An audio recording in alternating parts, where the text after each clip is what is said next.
सिर्फ एक वीडियो, फिर लाइफ टाइम के लिए ये सारे कंसेप्ट आपके हो जाएंगे। सब कुछ ऑर्गेनाइज्ड वे में एग्जाम्पल के साथ बताएंगे। बस अब सब कुछ छोड़कर इस वीडियो में खो जाइए। बस वीडियो शुरू करने से पहले मैं इतना ही बताना चाहूंगा कि अगर इस वीडियो को आपने पूरा देख लिया, फिर इन 3 टॉपिक की कंसेप्ट बिल्कुल शीशे की तरह आपको क्लियर हो जाएगी। At the end of this video इन तीनों से मिलता हुआ एक और चीज मैं बताना चाहूंगा आपको, जो बोनस की तरह होगा। तो स्पेशली क्लास 9th और 10th के बच्चों के लिए ये काफी ज्यादा इंपॉर्टेंट है, और वैसे बच्चों के लिए भी ये काफी ज्यादा इंपॉर्टेंट है जो किसी कंपटीशन की तैयारी कर रहे हो।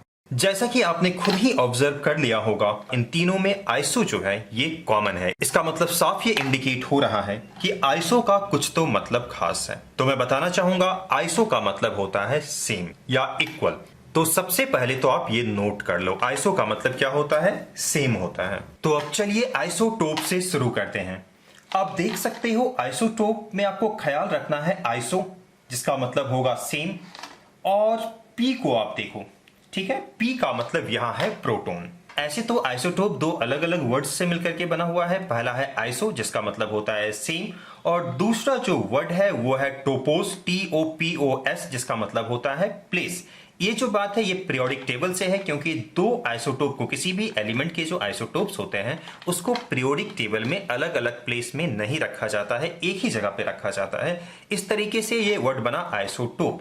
लेकिन अब आपको जो याद रखना है वो आपको ऐसे याद रखना है। आइसो को देखो, जिसका मतलब सेम, ये तो अच्छी तरीके से आपको याद रख लेना, सब जगह आप देख सकते हो आइसो का मतलब सेम। और पी का मतलब क्या हुआ? प्रोटॉन। अब यहां सबसे पहले बेसिक स्ट्रक्चर को समझ लीजिए, जो एटम के बारे में मैं बताने वाला हूं। एटम में 3 चीज होती है, ये सबको मालूम है, इलेक्ट्रॉन्स, प्रोटॉन्स और न्यूट्रॉन। इन तीनों को समझने के लिए इलेक्ट्रॉन से कोई लेना देना नहीं है, सिर्फ आपको प्रोटॉन के बारे में ख्याल रखना है। अब मान लीजिए इसके पास 6 प्रोटॉन्स हैं और सेम मान लीजिए 7 न्यूट्रॉन्स हैं, राइट। किसी एटम के पास 6 प्रोटॉन है और 7 न्यूट्रॉन है। ऐसे अगर आप थोड़े बहुत ऑलरेडी जानते हो तो आपको ये मालूम होगा, ये कार्बन 13 आइसोटोप है। बस ध्यान से इत्मीनान से सुनते जाइए, सब कुछ क्लियर हो जाएगा। मैंने क्या कहा? इन तीनों चीज को समझने के लिए इलेक्ट्रॉन से कोई लेना देना नहीं है। हालांकि एटम अगर न्यूट्रल रहा तो number of proton is always equal to number of electron, but electron को अभी छोड़ ही देते हैं ताकि आसानी से आपको समझ में भी आ जाए। अब देखिए, ये तो कार्बन का एक आइसोटोप है। कार्बन का भी 3 आइसोटोप होते हैं, ये कार्बन का एक उसमें से आइसोटोप है। अब देखिए नंबर ऑफ प्रोटॉन कितने हैं? 6। जितने नंबर ऑफ प्रोटॉन होंगे उतने ही इसके एटॉमिक नंबर होंगे। बस एक बार ध्यान से आप समझ लीजिए, ठीक है। मैंने क्या कहा? Number of proton is actually equal to atomic number, यानी कि इसकी एटॉमिक नंबर कितनी हुई? 6। सब जगह वही काम आने वाला है। अब नंबर ऑफ न्यूट्रॉन के साथ नंबर ऑफ प्रोटॉन को ऐड कर लीजिए, वो होगा मास नंबर, ठीक है। जब इन दोनों को ऐड कर देते हो तो ये कितना हो जाएगा? क्या कहलाएगा? ये मास नंबर। तो बस 2 चीज आपको क्लियर रखना है। एटॉमिक नंबर का मतलब क्या होता है? नंबर ऑफ प्रोटॉन, इस केस में मैंने 6 लिखा, और मास नंबर का मतलब होता है इन दोनों का सम, विच इज इक्वल टू 13। तो दूसरा केस ऐसे लीजिए कि अगर एटॉमिक नंबर और मास नंबर दिया है तो क्या आप नंबर ऑफ न्यूट्रॉन निकाल सकते हो? बिल्कुल निकाल सकते हो। इन दोनों को आप माइनस जैसे ही करोगे तो ये आएगा 7, जो कि है नंबर ऑफ न्यूट्रॉन। बस इतनी सी कहानी अगर आपको समझ में आ गई तो फिर कहीं और आपको देखने की जरूरत नहीं है, सब कुछ समझ लो, क्लियर होने वाला है। अब मैं बार बार यहां तो रिपीट करूंगा नहीं, अगर डाउट है तो फिर से बैक जाकर के इसको रिवाइज करके एक बार देख लो, ठीक है। 2-3 बार करूंगा तो फिर कुछ ऑडियंस बोर हो जाएंगे। अब देखिए मैं इस चीज को समझाता हूं, पहले से इरेज कर लूं। अब देखना फिर से आपको है आइसो यानी कि सेम, प्रोटॉन। तो आइसोटोप का मतलब क्या हो गया? ऐसे एटम्स, ऐसे बहुत सारे एटम, जैसे कि ये सारे एटम्स देख रहे हो, ऐसे बहुत सारे एटम्स जिसमें नंबर ऑफ प्रोटॉन क्या हो? सेम हो। और नंबर ऑफ प्रोटॉन का मतलब अभी अभी मैंने बताया ना, एटॉमिक नंबर। तो आइसोटोप का मतलब क्या हो गया? Same number of proton. इसका मतलब क्या हो गया? Same atomic number. देखिए लिखा है ना, सेम एटॉमिक नंबर। तो आइसोटोप्स की एटॉमिक नंबर क्या होगी? सेम होगी।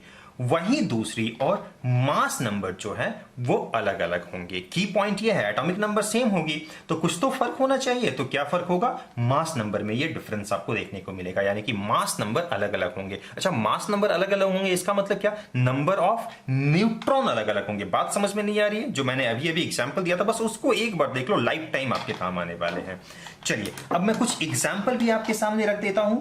चलिए एग्जाम्पल के लिए सबसे बेस्ट जो है हाइड्रोजन H11, दूसरा क्या होगा H12, और तीसरा क्या होगा H13। ये तीनों एग्जाम्पल तो बहुत ही कॉमन है, इसे अच्छे तरीके से आप याद कर लीजिएगा।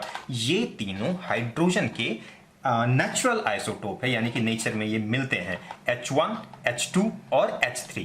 यहां नीचे वाला जो है ये एटॉमिक नंबर को रिप्रेजेंट कर रहा है, और आइसोटोप की, जैसे कि अब आप जान चुके हो, एटॉमिक नंबर सेम होती है, और ये जो ऊपर शो किया जा रहा है ये है मास नंबर। ठीक है, अगर आपने मेरे दूसरे वीडियो देख रखे हैं तो आपको मालूम होगा, इसका नाम है प्रोटियम, इसका नाम है ड्यूटेरियम और इसका नाम है ट्रिटियम।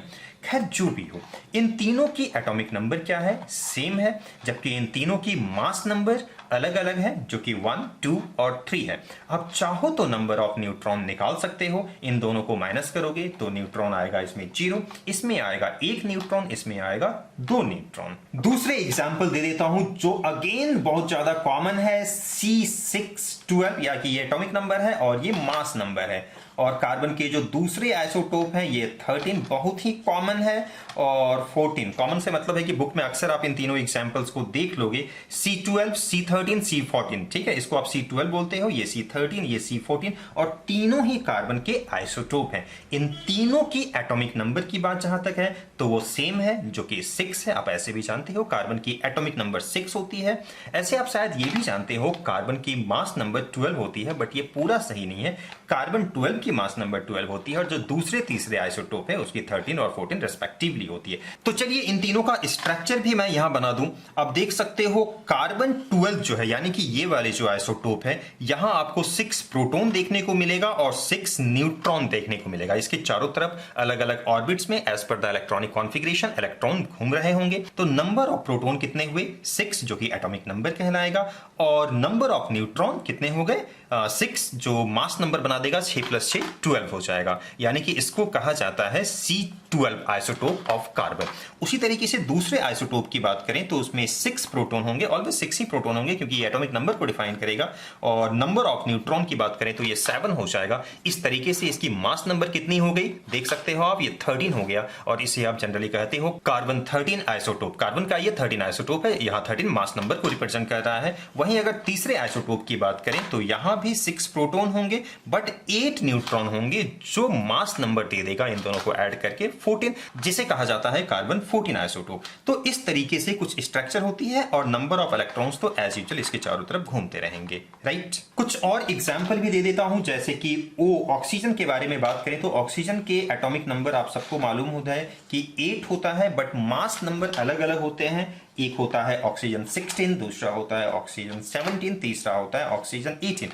ये जो 3 मैंने एग्जाम्पल्स दिए ये सारे काफी कॉमन है और अक्सर आपको देखने को मिल जाएगा, इसे तो आप याद कर ही लेना, फायदे में रहोगे। आई होप कि ये तीनों चीज आपको क्लियर होगा। तो चलिए अब बात करते हैं आइसोबार की। आइसोबार अगेन 2 वर्ड्स से मिलकर के बना हुआ है। एक तो खुद आइसो है जिसका मतलब है सेम, और ये जो बार है एक ग्रीक के वर्ड से इसको लिया गया है जो है बेरोस, BAROS। अब जैसे चाहो वैसे प्रोनाउंस कर लो, जिसका मतलब लेकिन होता है वेट। तो आइसोबार का मतलब हो गया कि ऐसे एटम्स जिसके मास नंबर सेम हो लेकिन एटॉमिक नंबर अलग अलग हो, राइट। बस इतना ही आपको याद रखना है। क्या मैंने कहा, mass number same but atomic number ये अलग अलग होनी चाहिए। एग्जाम्पल दे देता हूं, क्लियर हो जाएगा। आप मान लो इसे क्या, आर्गन। चलो मैं लिख देता हूं यहां, ठीक है। ये एग्जाम्पल मैं इसके लिए नहीं लिख रहा हूं, इसके लिए लिख रहा हूं, बट यहां मैं लिखने वाला हूं इसलिए यहां लिख करके ही समझा देता हूं। आर्गन, बट पोटासियम भी ले लो आप, कोई दिक्कत वाली बात नहीं है, कैल्शियम भी ले लो, ठीक है। आर्गन की जो एटॉमिक नंबर, ये आपने अगर 20 तक भी पीरियोडिक टेबल याद होगा तो ये 18, 19, 20 एटॉमिक नंबर की बात करें तो इसकी होती है 18, इसकी 19, इसकी 20। आप पीरियोडिक टेबल निकाल करके देख लो। अगर मास नंबर की बात करें तो इसके मास नंबर होंगे 40। तो चलिए मैं एग्जाम्पल का सेट यहां लिख देता हूं। सबसे पहले मैंने लिखा आर्गन, यहां लिखता हूं एटॉमिक नंबर जो है 18, लेकिन मास नंबर इसका होता है 40। मास नंबर कितना होता है, 40 होता है, 40 होता है, ठीक है। और मास नंबर 40 होने का मतलब क्या है, नंबर ऑफ न्यूट्रॉन कितना हो जाएगा इसमें। अब देखो ना, मैं यहां डायग्राम बना देता हूं, ठीक है, स्ट्रक्चर बना देता हूं एक्चुअली में। तो 18 प्रोटॉन किसको डिफाइन करता है, एटॉमिक नंबर को डिफाइन करता है, और नंबर ऑफ न्यूट्रॉन हो जाएंगे 22। 2 और दोनों का सम आप देख सकते हो ये कितना हो रहा है, 40 हो रहा है। तो ये चीज फिर से क्लियर करना चाहूंगा, ये एटॉमिक नंबर जिसे मैंने यहां लिखा, इन दोनों का सम जब करोगे तो ये मास नंबर देगा। मास नंबर और एटॉमिक मास में थोड़ा सा फर्क होता है, उसकी वीडियो भी आप चाहो तो देख सकते हो, लेकिन फिलहाल के लिए आप सेम मान करके ही स्टडी करो, कोई दिक्कत वाली बात नहीं है। बट टेक्निकल होकर के देखोगे तो दोनों में थोड़ा फर्क होता है। एनी हाउ, ये देखो मैंने क्या लिखा, 40। तो 40 क्या है, मास नंबर है। मास नंबर का मतलब सम ऑफ प्रोटॉन एंड न्यूट्रॉन, ठीक है। दूसरा जो एग्जांपल होगा दैट इज पोटेशियम। जो पोटेशियम है उसकी जो एटॉमिक नंबर है वो 19 होती है, पीरियोडिक टेबल के थ्रू आप चेक कर सकते हो। इसके अलग अलग आइसोटोप्स होते हैं, एक जो आइसोटोप है उसकी एटॉमिक मास नंबर होती है 4040, ठीक है। अब अगर आप गूगल में देखोगे तो हो सकता है आपको अलग अलग आइसोटोप्स दिखाए, तो किसी के कुछ 39 होंगे, 39 वाला कॉमन है, तो उसके एक आइसोटोप 40 वाले भी होते हैं, इसलिए आप कंफ्यूज मत हो जाना, राइट। अब तीसरा जो एग्जांपल है कैल्शियम, और कैल्शियम की एटॉमिक नंबर होती है यानी कि नंबर ऑफ प्रोटॉन होते हैं उसमें 20, और जहां तक बात है सम ऑफ प्रोटॉन एंड न्यूट्रॉन यानी कि मास नंबर की, वो भी होती है 40, जो कि इंटरेस्टिंग है। तो ये तीनों एग्जाम्पल आप याद रख लेना, लेकिन जब गूगल वगैरह में आप चेक करोगे तो ये थोड़ा सा आपको कंफ्यूज कर सकता है, और वो इसलिए क्योंकि इसके आइसोटोप अलग अलग होते हैं। तो ऑब्वियसली अब यहाँ K40 वाला है तो K39 वाला भी होगा, तो आपको हो सकता है कि 39 वाला देखने को मिले। आप बिल्कुल भी मत घबराना, ये तीनों एग्जाम्पल आप लिख सकते हो, ठीक है, बट ये दोनों ज्यादा कॉमन है। दूसरा एग्जाम्पल भी दे देता हूं, सबसे अच्छा कार्बन को ले लो, ठीक है। कार्बन 6 और 14, ठीक है। ये 6 क्या है, कार्बन का एटॉमिक नंबर, और 14 क्या है, इसका मास नंबर। वो एक्चुअली मैंने देखो यहां वाला को ही लिखा, लेकिन अब देखो इसको मुझे आइसोबार के टर्म में एग्जांपल के तौर पे लिखना है, तो मैं किसको लिखूं, इसको लिखूंगा तो आइसोटोप हो जाएगा। तो मुझे एक ऐसा एटम ढूंढना है जिसकी टोटल जो मास नंबर है वो 14 आ जाए। तो मुझे मिल रहा है N फॉर नाइट्रोजन। नाइट्रोजन की एटॉमिक नंबर की बात करें तो वो 7 होती है, लेकिन मास नंबर की बात करें तो वो 14 होती है। और आप देख सकते हो इन दोनों की मास नंबर सेम हुई, इस तरीके से ये दोनों आइसोबार कहलाएंगे। तो बिल्कुल आप डेफिनेशन को याद कर लो, आइसोबार का मतलब क्या होगा, same mass number but different atomic number, जो इसका बिल्कुल उल्टा है। आप देख सकते हो ये बिल्कुल इसका उल्टा है, ठीक है। अब चलिए आते हैं आइसोटोन में। अगेन आइसो तो आपको मिल ही रहा है, जिसका मतलब होता है सेम। और देखो ये आइसोटोन जो है ये आइसोटोप को ही मॉडिफाई करके बनाया गया है। अगर आप देखोगे तो दोनों में फर्क P और N का है, वहां देख सकते हो आपको P मिलेगा और यहां देख सकते हो N मिलेगा। तो चलिए ये भी आसानी से याद हो गया, आइसो और ये N को देखो, इसका मतलब क्या हो गया, सेम नंबर ऑफ न्यूट्रॉन। तो आइसोटोन का मतलब ये हो गया कि ऐसे अलग अलग एटम्स जिसमें नंबर ऑफ न्यूट्रॉन सेम हो। तो पूरा डेफिनेशन क्या बनेगा, इस चीज को भी देख लो। आइसोटोन में एटॉमिक नंबर अलग होंगे, मास नंबर भी अलग होंगे।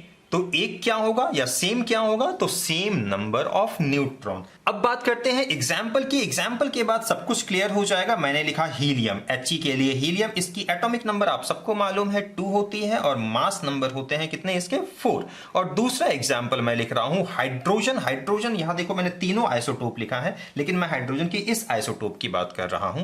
तो देखो मैं यहां 1 लिखता हूं और यहां 3 लिखता हूं, इसको मैंने लिखा है इनफैक्ट।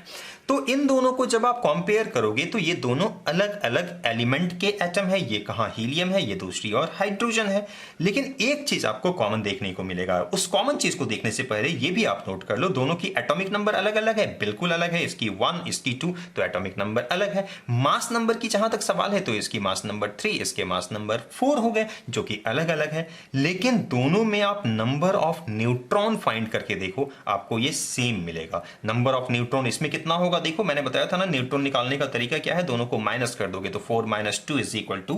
और इसमें नंबर ऑफ न्यूट्रॉन अगर आप निकालना चाहते हो तो फिर से इन दोनों को माइनस कर दो, 3 - 1 = 2। चलिए स्ट्रक्चर की भी बात कर लेते हैं। देखो हीलियम की अगर एलिमेंट एटम लोगे तो यहां आपको 2, इस हीलियम की एटम की बात कर रहा हूं, 2 प्रोटॉन मिलेंगे और 2 न्यूट्रॉन मिलेंगे। इस तरीके से 4 क्या हो गया, 4 इसके मास नंबर हो गए।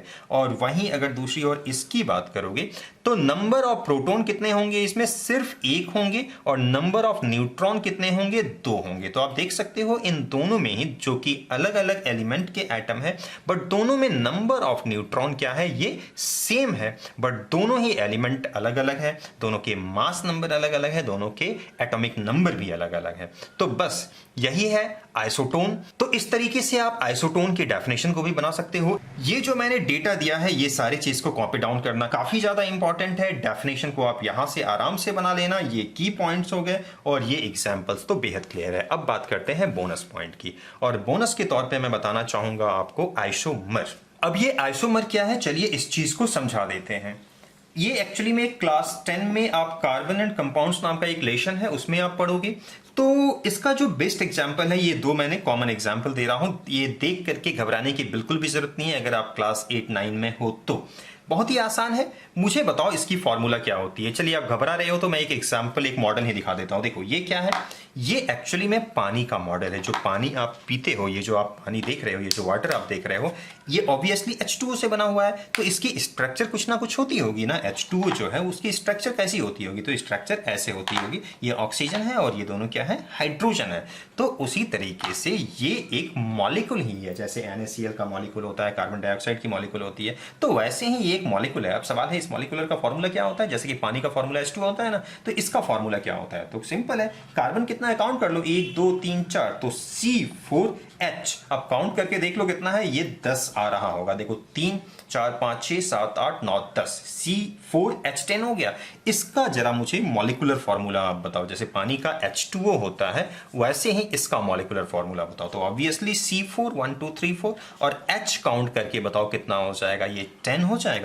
तो आप देख सकते हो इन दोनों का मॉलिक्यूलर फॉर्मूला सेम है, लेकिन जब स्ट्रक्चर की बात करोगे तो दोनों की स्ट्रक्चर अलग अलग है। तो आइसोमर का मतलब हो गया ऐसे मॉलिक्यूल्स जिसकी मॉलिक्यूलर फॉर्मूला सेम हो बट दोनों की स्ट्रक्चर जो है ये अलग अलग हो। सो बस यही है आइसोमर, जो काफी कॉमन होने वाला है class 10th organic chemistry. Organic chemistry से मतलब है कार्बन एंड कंपाउंड नाम का जो रिलेशन है, वहां ये काफी ज्यादा कॉमन होने वाला है।